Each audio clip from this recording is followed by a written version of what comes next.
Hi, I'm Randy Hollenbeck, and this is the Music Roundtable.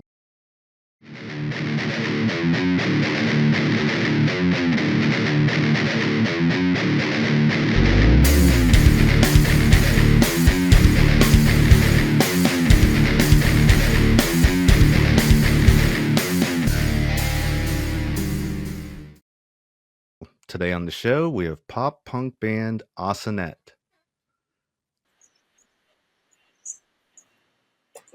Hello. I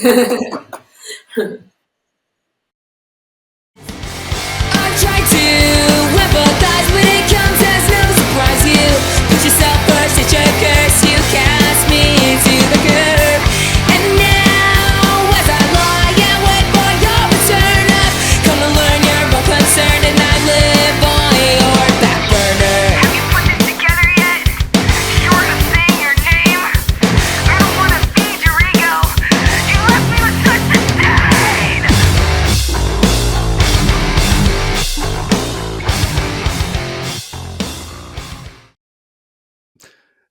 Let's just start out by going around the room and just say your name and what instrument you play. Cool. I'll start over here. I'm DJ, and I play guitar. I'm Aus and I sing. I'm Chris. I play the bass and sing a little, add that in there. I'm Richie, and I play guitar and sing. And I'm Adam, I play drums. I'm going to start out with an easy question for everyone. What was one of the albums growing up that you could listen to front to back? What was one of those? I don't know if I'm going to field this one first. There's so many. I'd have to narrow that down. I'm going to start it because they got me into pop punk in general. A Lesson in Romantics by Mayday Parade and Put Up or Shut Up by All Time Low, which I know is an EP, not an album. I can listen to both of those cover to cover. And no skips. Yes, no skips. And Out Come the Wolves, Rancid. Yeah, that's a good one. That was a classic. I'm going to go say Sticks and Stones by Newfound Glory, one of my all-time favorites. Okay. Mine's probably Enema of the State. Enema of the State, Yeah, Blink. you gotta have a Blink guy in the band. Yo, I just learned I never would have actually. took you as a Blink guy. I'm just kidding. kidding. Mine deviates a little bit. Mine, I think I would say Everything You Ever Wanted to Know About Silence by Glassjaw. So that one's a little bit harder, but that was a huge record for me. That kind of changed a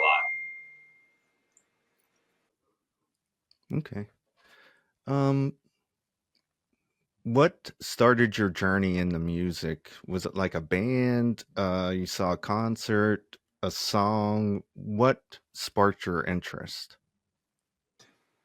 Man, I always liked performing. Like growing up, I remember really, really little, probably 7 or 8 years old. I used to lip sync songs, and then I had this plastic little guitar, and we lived in this really small place in Texas, but it had a fireplace, like a big brick step fireplace, and I used to get on that and just start performing for my parents. Like constantly. There's so many funny pictures and videos of that. And then they would eventually start requesting that I did songs because I would have like a hook. Like even, why's everybody always picking on me? Do you guys remember that song? That's like old school song, right? Yeah. But I would like pretend to pick my nose or something, and they got a laugh, and I was just like, yeah. And then I remember one time I jumped off. I still do. I jump way too much every show. But I remember Never too much. Never. I like jumped off and did like a fake little guitar, thing, and they went nuts for it. I think I was like 9 or 10 at that time. And I was like, ooh, that's the thing. That's Signature move. Yeah, signature move. I mean, I guess for me, I don't know. I think I was really little, and it was either I wish I remembered. It was either Santana or Slash, but like they were on my grandpa's TV. I was like, whoa, that's awesome! I want to be able to do that. So I personally, I never planned on being like a singer for a band. I always wanted to be a lead guitarist, but like my guitar skills are a little limited. I'm a little bit more of a rhythm because I can like count that better than like flying all over the net. But that's just me. I had a cousin who played the guitar, and I was like, that's cool. I'd like to do that. So I started trying to do that and did that for a while in a couple local bands and stuff. But Now I play bass because everybody needs a bass player, and I'm not as good at guitar as these guys. There I am. Every bass player says the same thing. Everyone needed one, and I suck.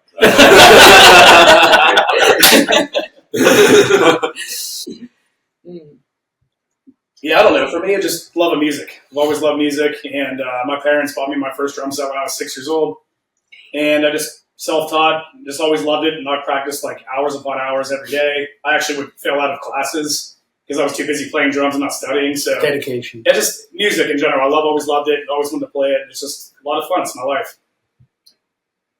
There's a video of me when I was like 4 performing Feliz Navidad on New Year's Eve for my like immediate family. I have these like teal sunglasses on. So it started then like wanting to be a part of music and performance, I guess. But along through it was I got a drum set when I was a kid. I really liked Hootie and the Blowfish, and then Who did? just kind of from there was like, man, I need to find bands that I can learn how to play, because Hootie was too hard. Everything in the 90s was almost too hard. Like Blink came up, and I'm like, wow, these guys are fun, they're good, and their songs are like easy to pick up on and play on a guitar. So that's kind of why I'm here.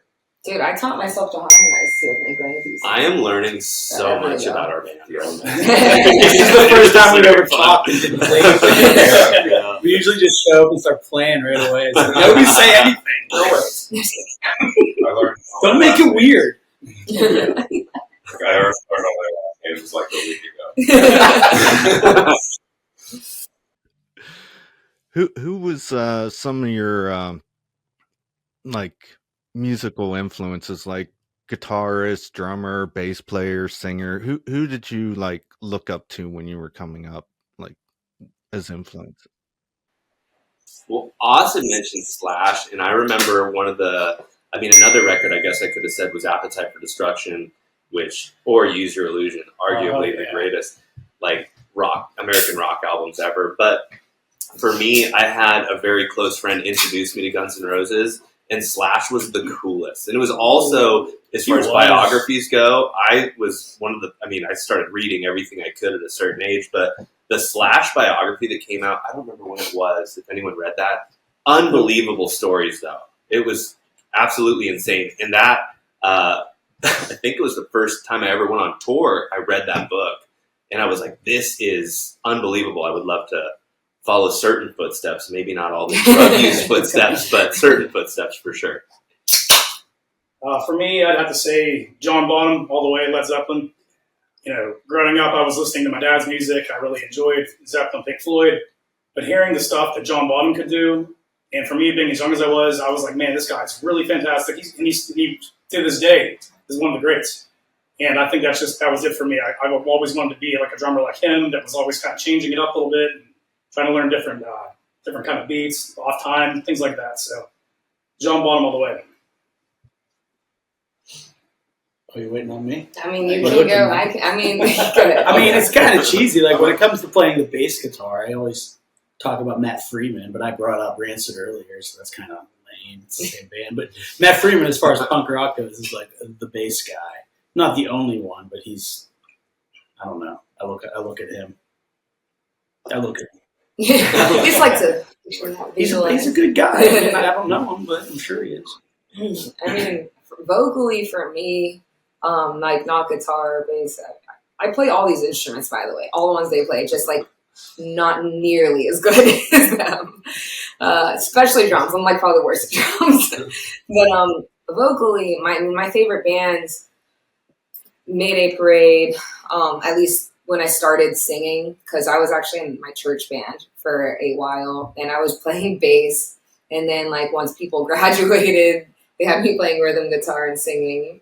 Good play. I'm good with that. I do not want to play. I like to jump around, and I feel like so stationary sometimes. Like, I've definitely gotten used to being a vocalist at this point, because I really like to run around and jump around with DJ. But like Derek Sanders from Mayday, I really liked. Oh crap! I just forgot his name. Newfound Glory. Jordan. Thank you, Jordan. Oh, yeah. Really like Jordan, and like the way he does his riffs and his like vocal trills and his voice. I love the story so far. The way Parker Cannon like really pushes those vocals to where he's not just singing, but he's also like gets like a little bit of grit, a little bit of scream when he sings as well. Those are probably like my top 3 as far as vocalists go. I mean, State Chance obviously has just got a beautiful voice over there, but yeah, it's probably me for vocals. I'm gonna say Chad Gilbert from Newfound Glory probably shaped me, especially to play in Ausinette, because I've always liked the idea of the rhythm guitars. If there's a singer, the guitars and the rhythm, it'd be hard to sing over. You know what I mean? Like, write parts that are hard to sing because there's a person who can sing, so why would you want to do something? So I kind of always look to him, especially in songwriting, because he's very good at writing those rhythms and those riffs that drive the melody for Jordan to sing over, and in our case for us. So like, I think he's really kind of paved the way for even us as a band to like slot into the pop punk scene. So I'm going with Chad Gilbert. Let's get well soon, brother. Please. Okay. Now, how did the band form? Well, I'll do that. Her right there.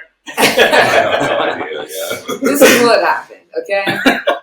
So I'm a bartender, and I started picking up shifts at one of the restaurants in our company. And a mutual friend of DJ and mine by the name of, shout out Lisa, she was like, you know what, Oz? I really like your music. I like what you're doing. I know you're going to get along really well with DJ, especially if you like our buddy Mark. And Mark's super cool too. But anyways, like 3 weeks later, I end up meeting DJ, and he shows me some of his stuff. I was like, yo, this is sick. Do you want to hang out sometime and like maybe write some stuff together? Yeah, it was like one, and we just did one like session. Like, came over to my house, just kind of like quickly set up and went through some stuff, recorded, finished a song that day. Yeah. I was super stoked on the song, and then it was like, hey, I think I have a drummer, and I was like, oh, okay, off like a Facebook ad or something at the time. And then my wife worked with Chris's wife, and was like, oh, looking for a band, great. And then lost our drummer just before our first show. Literally 2 weeks. 2 weeks before our 2 very weeks, first show. Adam came in and learned everything in 24 hours. I mean, it was so Yeah, fast. It was crazy. And actually first practice was at Richie's place. Who wasn't even in the band at the time. Yeah, and I was like, hey, man, like, if you want to join the band, like, you got all the stuff, you know what I mean? Like, just jump on board. And then we all started jamming together. Yeah, it kind of happened organically, which was nice. Usually it's like, yeah, it just happened. It was great. Yeah, it was cool because like I feel like sometimes when you're starting out as a band like that, you have to like hire on musicians for the first couple shows. But like Adam and I were in a band together before, and like I feel like our time was cut short there. And it's like, hey, dude, like you don't have to be in the band or anything, but like I loved playing with you. It'd be awesome if you could like fill in. We were opening for Millington. Yeah, Millington. Yeah, Millington. And he was like, dude, I was going to that show anyways. Why not? Free ticket. Pretty good seats. I have my ticket and everything. Yeah, it just worked out that way. Oh, and the song that DJ and I wrote that day is out. It's called Expectations. It's on that EP. So it's just a matter of everybody learning the parts, and now we're good. That's a fun one too. I like that song. Mm-hmm.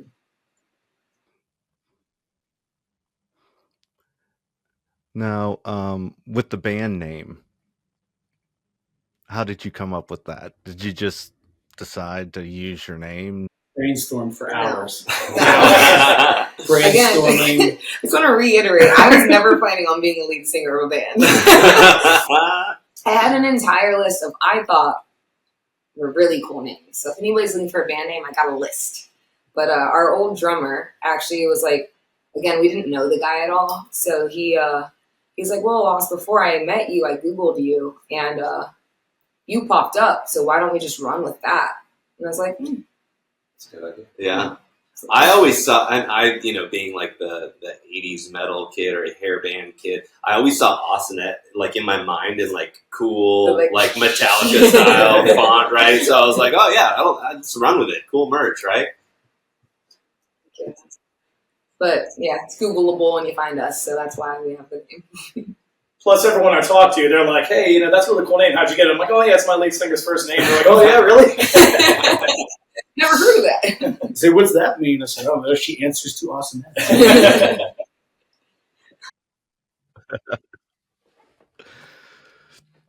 Okay. I want to dig in a couple songs here. Worth It. You did a Blossom session with Allie. Now, how did that come about? Is that one of the songs you wanted to rearrange and reimagine? So Worth It, I actually wrote for my old band in 2000, maybe 16, and we never used it. And because I wrote it, I write everything on an acoustic guitar. So I actually have been playing it for the past almost 10 years acoustically. So when they asked us if we wanted to do the Blossom sessions, like forever ago, and then like I reached back out and we finally ended up doing it. Anyways, it was kind of easy to just choose Worth It because it was already an acoustic song. And what we really had to do was figure out how the leads were going to go and how the harmonies were going to go, because we hadn't worked that out quite yet, but it was kind of a no-brainer with that song. It was fun though to kind of play around with like rethinking, or as Ali calls it, reimagining. Mm-hmm. Like it was so fun to do that we're actually working on an acoustic EP right now too, reimagining a bunch of songs and then doing a new one on there as well. So it's been super fun to just put our musical hats on, and for Richie putting his production hat on. He's been crushing it with producing a lot of these songs and stuff too. So it's been super fun to have everybody get in the formula finally. It feels like the first collection of really complete songs that showcase all of us. Yeah, it was like that Blossom Sessions was the catalyst to do this EP, this acoustic EP. It kind of like sparked your creativity and stuff. Oh yeah. I wanted to talk about a couple lines in the chorus, because I lost a piece of my heart before and I'm not getting it back. I don't know how to give anymore and risk another heart attack. Can you tell me about that lyric? Yeah, I guess this is, in the words of some of my friends who know me really well, they would say that like when I choose to love somebody, I love them like hard and with all I got. And so like that was like me. And again, this song actually isn't about a specific person. It was more of a song that's about me and my journey. And like, am I able to love somebody again after having gone through what I already did go through? Because like, I mean, you give yourself to somebody whenever you fall in love with them, and like part of you is just gone after that, you know? So I feel like kind of tying in I think when I've gone through heartbreak before, it just felt like my heart stopped and it's like it was just broken at the time, you know? So to me, that was like the heart attack. Of course, it wasn't a real heart attack. I think I'm in decent health at the moment. How many miles do you run a day? Listen, I fell down the other day and I couldn't run today, so it's pretty gnarly. But yeah, I think that answered your question. Yeah, and you like at the end of the song you say, maybe I can forget because I think you're worth it. Like, should you like give it another try? Is it gonna be worth it, or I'm gonna have to feel that pain again, you know? Well, if I'm applying it to life now, I think it's worth it. Then it was just kind of like, I don't know what's gonna happen, you know? But, yeah, I don't know. I think I've talked to some people about the song in general, and it seems to be somewhat relatable, and it's like almost to be kind of like encouraging at the end to be like, I mean, don't close yourself off. Like maybe you can get past this. You probably can. Like just gonna see if it's worth it. Like, are you gonna be willing to put it back on the line like that?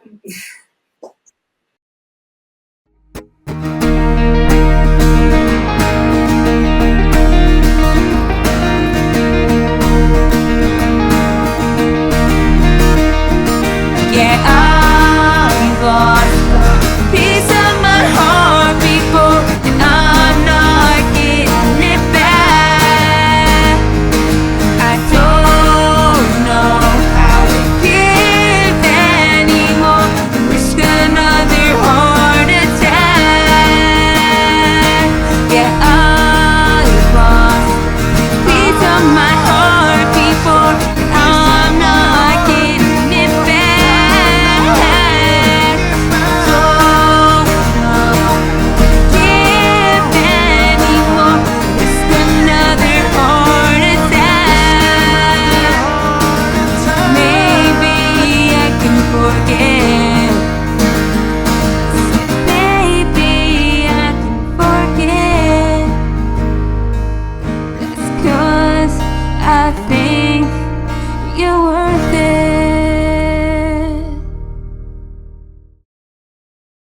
The next song is Back Burner. And I just love you have this one little line in there, just like, you cast me to the curb. I love that line. You're like, and like I like how you change up like the dynamic in the song too when you like use the bullhorn where you're saying, have you put this together yet? Can you tell me a little bit about that? How you came up with the idea to use the bullhorn in the song? Yeah, I found that at a thrift shop, by the way. Super cool find. We were Still talking being about used it. One at of our shows. like, old. We had like an Use old something practice. from- So it was when we were in DJ's house, and we brought it up there. And then like it was like the next day, you're like, I found a I was like, bullhorn. I found one! It's like $2.99. These batteries, but I have it. And you're like, I have those. I have batteries, and it worked out. It's pretty rad. It is a cool dynamic. It's awesome. Well, with that line specifically, that song is about a specific person.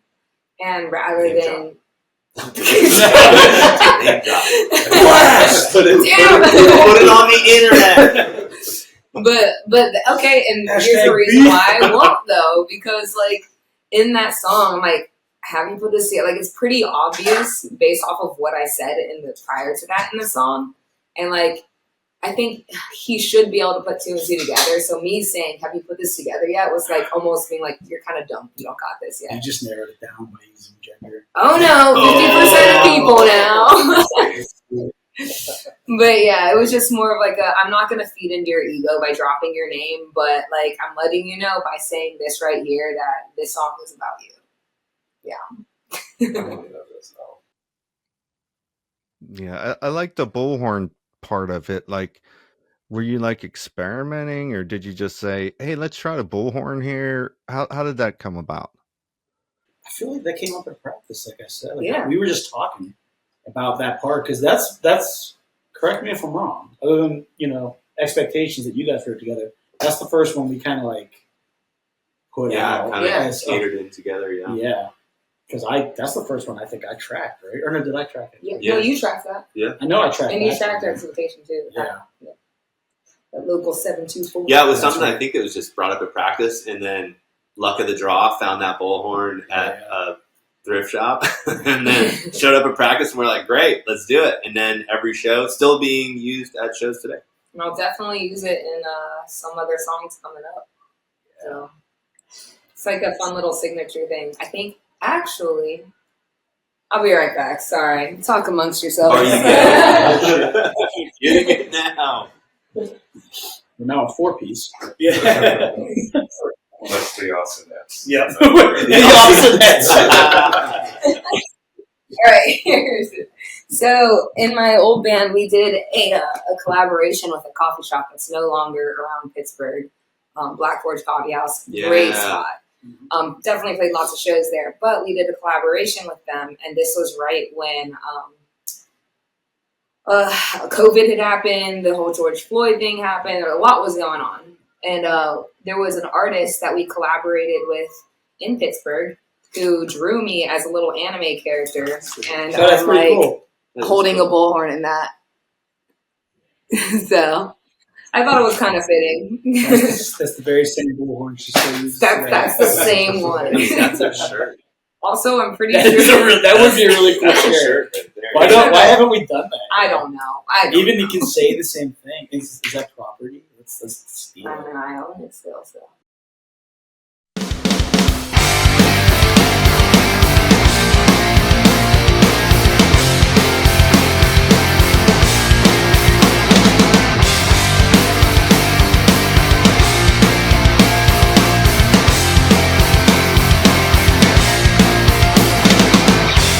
Haven't picked up the phone lately. Well, I think is it you or me? Been down and out, won't leave the house.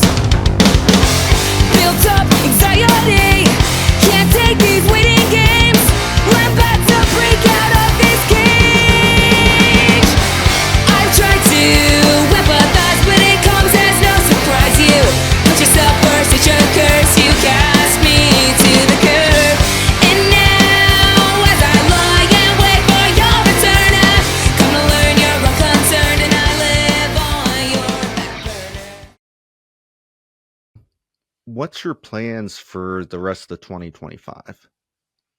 Anybody want to field this one? I mean, go ahead. So Oh yeah, go Richie. go, Richie, go. Maybe I will. We got. I mean, I don't really actually even know what our shows are, but I'll talk about the. October 19th is Okay, coming do up that first. for sure at the Poetry Lounge. October 19th with Jack the Underdog and Dawn at Poetry Lounge. And We are there's so one pumped other- for that. Oh yeah, and then Whoisjaye Oh, yeah. Who is yeah is on the bill as well. We are super excited for that. I'm really hyped. Yeah, like last time Jack came through, it was so much fun. We Yeah. love Jack. Great, Jack the Underdog. Shout out. Poetry Lounge is a rad Poetry little Lounge place is to play. one of our favorite places in town too. They're so welcoming and so cool there. And then on Halloween night, we are playing with Old Neon and some other amazing acts too. I think the flyer just came out, got announced today, and that's going to be at the Funhouse at Mr. Smalls. That's awesome. Didn't know about that one. You I can knew talk. there was a Halloween. I didn't know where or when. Or anything. That's awesome. That's awesome. Yeah. I say I'm sure we'll toss a couple more shows in the hat for like November and December. But like for now, what's on the books is October 19th and October 31st. And then So we've been using the time between shows to, like we said, reimagine the acoustic, or a lot of our singles as acoustic songs. We've been working those in my basement. I have a studio. It's been really fun to write with these guys and just really kind of rework all those songs too. And we have, am I announcing the single? We have a single coming. you can do that, yeah. I think so. All right. Do it. I don't know, like This is I the don't know, first right what do here we want to too. keep secret? No, we have a new single coming we've been working on called Sunsets. We've been playing it live, but we finally have it on tape, so that'll be coming to your ears soon. Sonic. We got to decide how we're going to release this stuff, but acoustic stuff, Sunsets, maybe something else. You never know. We're always like, just the group text would be like, I have an idea. Let's release this next week. So Yeah, we actually live kind of far apart from each other, so like we really utilize the group text. Now, for the acoustic album, is that going to be out before the end of the year or next year? hope to have it out by Halloween. Already. Is what I would like to do. I think I just put that out into the airwaves. I think I would say it's Now it has so to. now, dude. Yeah, I'm the one who has to finish it. Yeah, pretty much everything is tracked and done. Yeah, we're just making sure that we're dotting the T's and crossing the I's. Yeah, sprinkle it on that. Sonic magic. How can we get a hold of you? Facebook, Instagram? Both. Yeah, Facebook, Instagram, TikTok. TikTok. I didn't Yeah, even we're know we on had TikTok that. too. Cool. Yeah. We're all in charge of different platforms. Yeah. Some of us better than others. I'm sorry. I'm also sorry. I'm doing your my- home address. You Like, just call numbers, Richie. Just drop call it, it's Richie. fine. Here's my social security card.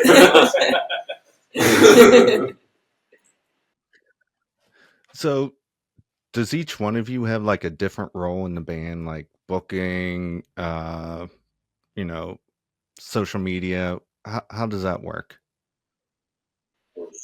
Sort of, yeah. It's all kind of. I always kind of jump up to the plate and be like, "I'm happy to do it." I'm like, I don't know. It's like an ADHD thing or what, but I always have to have like 100 things going in one shot. But we do kind of divvy up different roles to a point, where everyone will be in charge of a certain, like Oz said, like a different platform. We're all kind of in charge of different ones.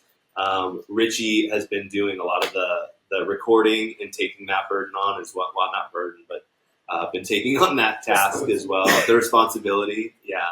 And then usually I take care of the booking. So That's all the questions I have. Thanks for coming on the show today. Is there anything else you'd like to add? Come to our shows, buy some merch. come to the shows, buy merch, follow us, say hey, shoot us a message, come say hi at the shows. Say hey or hi. Say hey or hi. We're open to that. Definitely want to meet anybody that likes to listen to our music and chat with them too. And we're always looking to play too. So So shows that need people. Poor people.